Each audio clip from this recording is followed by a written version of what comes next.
This week, Shabbat and Rosh Hashanah. Only next week we'll be reading Ha'azinu. So for this week, something about Rosh Hashanah, something about the intentions when the shofar has been blowing. I'd like to bring this week the wonderful words of Rabbi Yehuda ben Hanin, a brilliant Kabbalist, rabbi, 16th century Morocco, living in the village of Akka, somewhere in southern Morocco in the Atlas Mountains.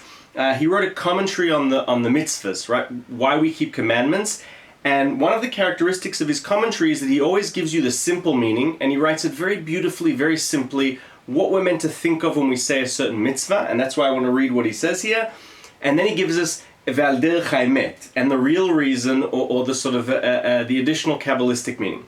So why do we blow the shofar? We blow the shofar on Rosh Hashanah quite simply because Rosh Hashanah is the day of judgment, and in the day of judgment there are three books that God opens: the book of the righteous, the book of the wicked, and the book of those who are kind of in between, the Binonim.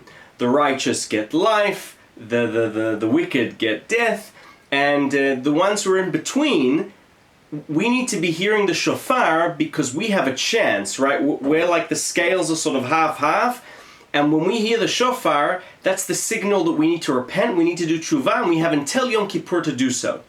And that's the reason.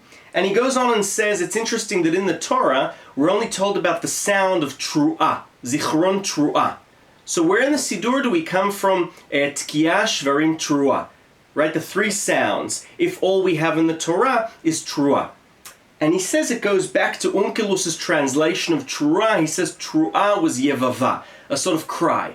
And then Chazal, the sages in the Talmud, weren't sure what Onkelus meant. Maybe it's a cry, maybe it's a moan, maybe it's a whimpering. We weren't sure. And as a result, we have three different sounds: tkiyah, shvarim, tru'ah, in order to make sure that we get this commandment, the way Yotze Yedei Chovah, and that we hear the right sort of sounds to make us repent. That's the simple meaning.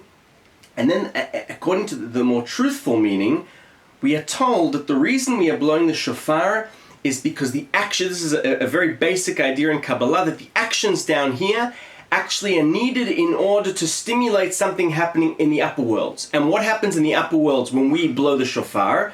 God then sits on his chair and judges us. And hopefully judges us for better, because as we know, and as the Zohar teaches us, Rabbi Yehuda Hanin says, that everything starts with action, right? You need to act, you need to pray in order to get the better judgment.